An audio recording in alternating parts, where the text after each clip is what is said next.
Mesdames et messieurs, bonsoir. À la une de cette édition du 19h. Balai, spatule en main, les populations des zones loties de l'arrondissement 4 de la ville de Bobo-Dioulasso manifestent leur mécontentement à l'endroit du maire et son conseil municipal. Un maire qu'elles accusent d'avoir des velléités de lotissement. Ces populations remettent ainsi en cause une opération de recensement des habitants spontanés dans leur zone. Une opération qui, selon elles, s'est faite à leur insu. Des détails dans un instant. Dimanche, jour du marché à Gawa et à l'orée des fêtes de fin d'année, ils sont nombreux, populations environnantes, commerçants, à prendre d'assaut la ville pour vendre, qui pour faire des achats. Et le moins que l'on puisse dire, les préparatifs des fêtes de Nouvel An vont bon train dans la ville de Gawa. Images et commentaires dans ce journal. Mesdames et messieurs, bonsoir et merci de nous suivre. Cela dit, cap sur la région du sud-ouest et plus précisément à Nyoro, où le maire de la commune sacrifie à un devoir de redevabilité. Face aux populations mercredi dernier, le bourgmestre et son conseil municipal dressent le bilan de 5 années de gestion. Construction d'écoles, réalisation de forages, bref, c'est un bilan satisfaisant de l'avis du premier responsable de la commune de Nyoro, nonobstant quelques difficultés. Le compte-rendu de Oumarou Sayon et siège de Kael Poda. Face à face, le conseil municipal de Nyoro et la population. L'heure est au bilan de la gestion des deniers de la commune durant les 5 années de mandat. Nous pouvons dire que nous sommes satisfaits parce que la vision que nous avions, c'était de venir apporter un plus dans la construction de notre commune. Et je crois qu'après 5 ans, nous pouvons dire que nous avons travaillé pour une bonne gouvernance, la transparence et surtout la redevabilité. Parce que nous venons de quelque part et il faut rendre compte à ceux qui nous ont permis d'être aujourd'hui au conseil municipal. Si le bilan se présente bien dans l'ensemble, il reste des difficultés ayant freiné la mise en œuvre du plan communal de développement, ce qui a modifié et restreint certaines manœuvres. Les difficultés majeures au niveau du conseil municipal est surtout la cohésion de nos fils et filles. Et la cohésion. Il faut l'unité pour pouvoir construire une commune. C'est vrai qu'on a réussi à contenir le conflit foncier qui était à Tomna, mais ça reste toujours quelques conflits récurrents au niveau du foncier rural. Les entraves n'ont pas égratigné la vision de développement du conseil municipal de Nyoro et de son président. L'espoir reste vif dans la perspective de mieux faire avec une prise de conscience générale de la population sur les enjeux d'un développement réussi pour eux. Chaude journée hier lundi à Bobo-Dioulasso. Les populations des zones non loties des secteurs 24 et 33 de l'arrondissement 4 de la ville ont battu le macadam pour exprimer leur mécontentement face au maire. Un maire qu'elles accusent d'avoir initié une opération de recensement des habitations spontanées avec l'autorisation de son conseil municipal et ce, à leur insu. Pour ces populations, cette opération pourrait donc cacher des velléités de lotissement et pour se faire entendre donc, elles ont pris d'assaut la mairie. Le reportage de Lamine Karantao et Ismaël Satuné Paré. C'est une population des zones non loties des secteurs 24 et 33 de l'arrondissement 4 de Bobo qu'on retrouve ce lundi matin frustré. Cette frustration, ces habitants ne passent pas par 4 chemins pour la manifester. La raison, selon eux, serait un processus de recensement dans leur zone que le maire a initié brusquement sans les en informer à temps. Il fallait au moins informer les gens en avance pour que les gens soient au courant que, en tout cas, tel jour, il y a telle information par là. Mais ça n'a pas été le cas. Par contre, du côté du maire, c'est un autre son de cloche. Nous avions décidé en conseil de dénombrer les habitats spontanés, ça veut dire les maisons, et connaître un peu le nombre de maisons qu'on peut compter dans la zone d'habitat spontané de notre arrondissement et pouvoir effectivement mener des bonnes discussions avec les promoteurs immobiliers. Nous avions appelé les leaders d'opinion des 2 secteurs concernés, également appelé les chefs des terres, c'est-à-dire les chefs du village, et également nous avions même appelé le chef de Borodougou qui s'est déplacé avec le CVD ici. Nous leur avons donné l'information. Pour les populations, cette initiative du conseil municipal serait une forme de lotissement qui ne dit pas son nom. Mais le maire rassure.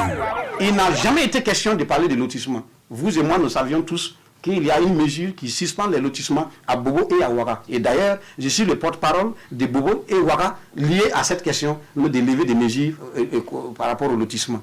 Alors, donc, je ne peux pas ignorer les textes liées effectivement à la suspension du lotissement. Mais c'est pour eux-mêmes les protéger, les sauver, que nous avions engagé effectivement cette activité qui a été mal comprise. La situation a nécessité la présence des forces de l'ordre et de sécurité pour calmer les ardeurs. Une délégation des manifestants a pu échanger avec le premier responsable de l'arrondissement 4 afin de trouver une solution qui puisse arranger les deux parties. On a pu dire au maire ce qu'on pense.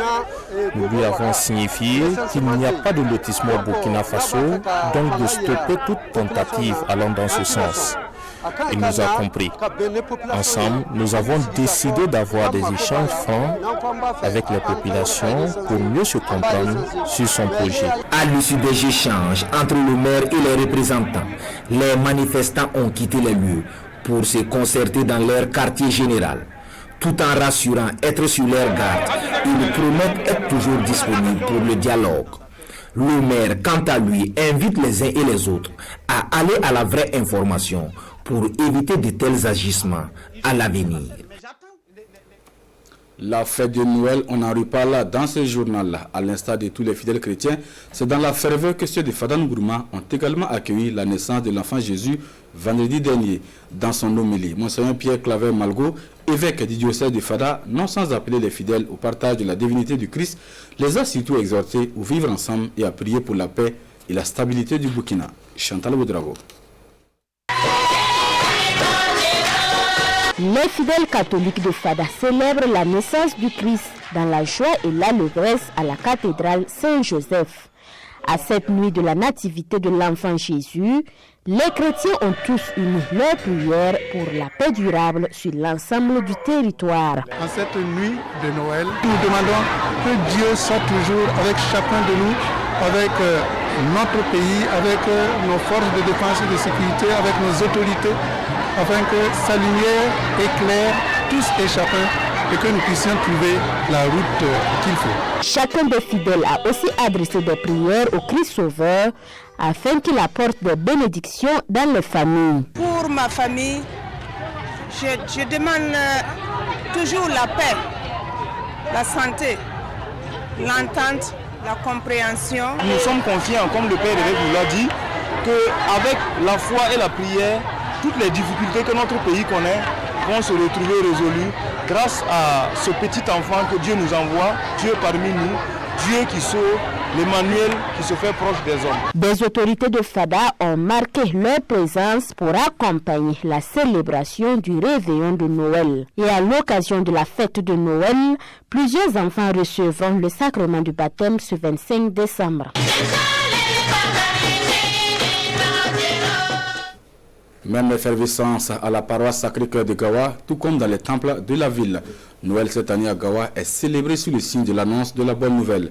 Une bonne nouvelle partagée par les autorités régionales qui ont sillonné les différents lieux de culte de la cité de Bafouji. C'est une tournée suivie pour nous par Elvis Tuna, Dalou Mathieuda et Bienvenue Tansa.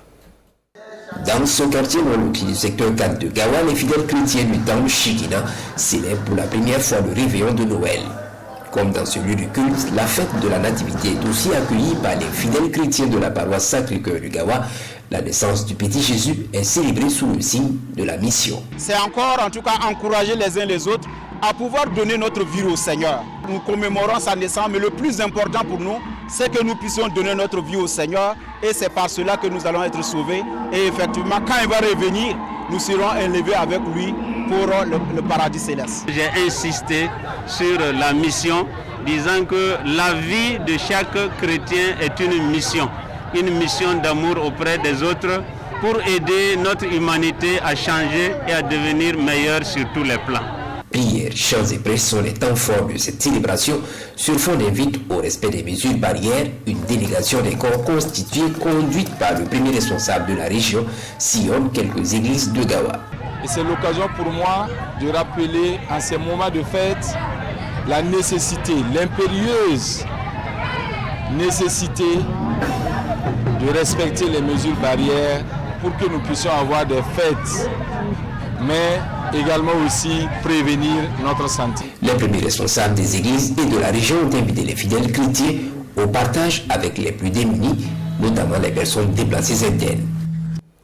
La naissance du petit Jésus a également été célébrée par la communauté congolaise vivant à Bobo-Dioulasso à travers donc un arbre de Noël, un sapin dont l'objectif est d'entretenir les liens de fraternité qui existent entre le Burkina Faso et le Congo-Brazzaville.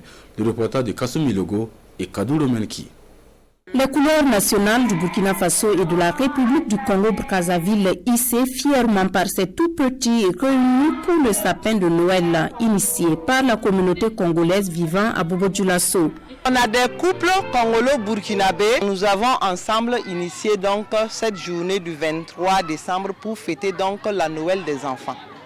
Comme ce sont nos enfants, bien intégrés dans la communauté burkinabé, nous sommes fiers donc de célébrer avec nos frères et sœurs du Burkina Faso cette table de Noël. Défilé de mode, chorégraphie, ballet et playback ont contribué à rehausser l'éclat de la cérémonie. J'ai reçu un cadeau au Père Noël. Je suis très content. Ça a été une joie pour moi et que j'ai dit aussi merci aux parents qui ont eu cette idée de nous faire cette joie et que Dieu nous donne aussi l'année prochaine. Un cadre d'épanouissement et de solidarité mis également à profit pour faire passer des messages de sensibilisation à travers sketch et théâtre. Des messages qui portent entre autres sur l'adoption de bonnes pratiques hygiéniques pour un environnement plus sain et sur la culture des bonnes valeurs pour l'édification d'une société plus vertueuse. L'heure est également à la fête à Gawa. Comme à chaque dimanche, dernier dimanche donc de l'année, les populations de la cité de Bafouji affluent dans le marché central de la ville pour les derniers achats. Question donc de préparer le réveillon de la Saint-Sylvestre. Tradition encore respectée dimanche dernier avec population des villages environnants. Commerçants, tous donc étaient présents à ce rendez-vous hebdomadaire. On fait le constat avec Issa Kazabré et Lambert Soma. Tous les dimanches, c'est jour de marché à Gawa. Ce dimanche 27 décembre, dernier de l'année 2020, les populations des villages voisins affluent vers Gawa pour vendre des produits et faire des achats. Tout le monde vient au marché pour faire les achats, les condiments, bon, avec les habits comme ce que nous vendons aussi. Chacun a sa manière de vendre. Nous, on connaît nos clients qui viennent. Puis c'est nous-mêmes, à début de la fête, on peut vendre comme on veut. Donc nous, on n'est pas pressés pour le moment. On sait qu'ils vont venir sur la tête. La propriétaire de ce salon de coiffure s'occupe de ses clientes venues des villages voisins. Elle espère faire de bonnes affaires comme l'an passé. Cette année, les gens crient à la pauvreté. Le 31 décembre dernier, nous avons travaillé jusqu'à l'aube car nous avions beaucoup de clientes. Certaines restaient même debout. Nous ne savons pas si cette année sera pareille. Cette cliente de Gawa ne veut pas attendre la dernière minute pour se faire belle. Ce dernier dimanche, avant le réveillon de la Saint-Sylvestre, est le moment idéal.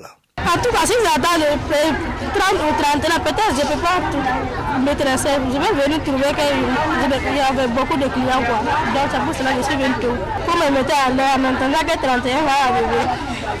Même si ce dimanche, elle compte écouler beaucoup de marchandises, Rocky Akambiré attend le mercredi et le jeudi pour faire de bonnes affaires.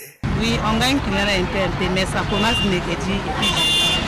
Il y a le pot, il y a banane, il y a pain, il y a tout avocat. Donc s'il y a marché dans le c'est ça là, c'est ça, 150 000.